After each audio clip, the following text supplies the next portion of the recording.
Once upon a time in the peaceful village of Green Glade, there lived a kind-hearted gardener named Mr. Peabody. His garden was the pride of the village, filled with blooming flowers, ripe vegetables, and buzzing bees. Every morning, as the sun kissed the earth, Mr. Peabody would tiptoe into his garden, eager to see what magic the night had brought. Mr. Peabody had a secret. He could talk to plants.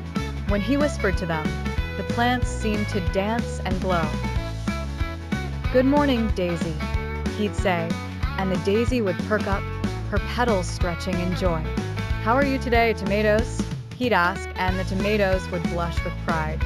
The children of the village loved visiting Mr. Peabody's garden. It was a special place where they learned about nature and tiny creatures. Mr. Peabody was like a wizard of the earth, teaching them things they'd never find in books.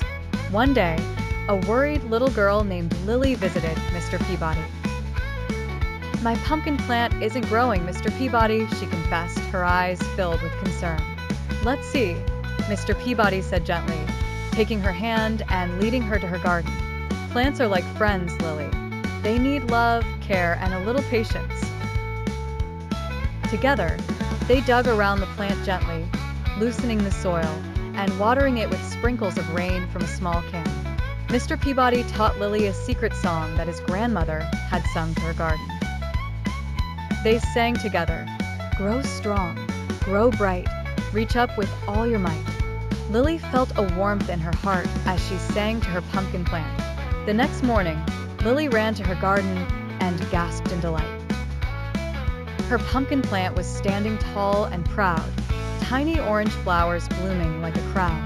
Overjoyed, she hugged Mr. Peabody, realizing he had gifted her the magic of the garden. Years went by, and Mr. Peabody's garden continued to teach and inspire. Lily grew up, always remembering to whisper to her plants and sing the song. And so, the garden became not just a place, but a beloved teacher in the village of Green Glade, spreading joy and knowledge to any who stepped into its embrace. Mr. Peabody, with a smile as bright as the sunflowers, knew he had sown seeds of love and curiosity into young hearts, which would grow forever.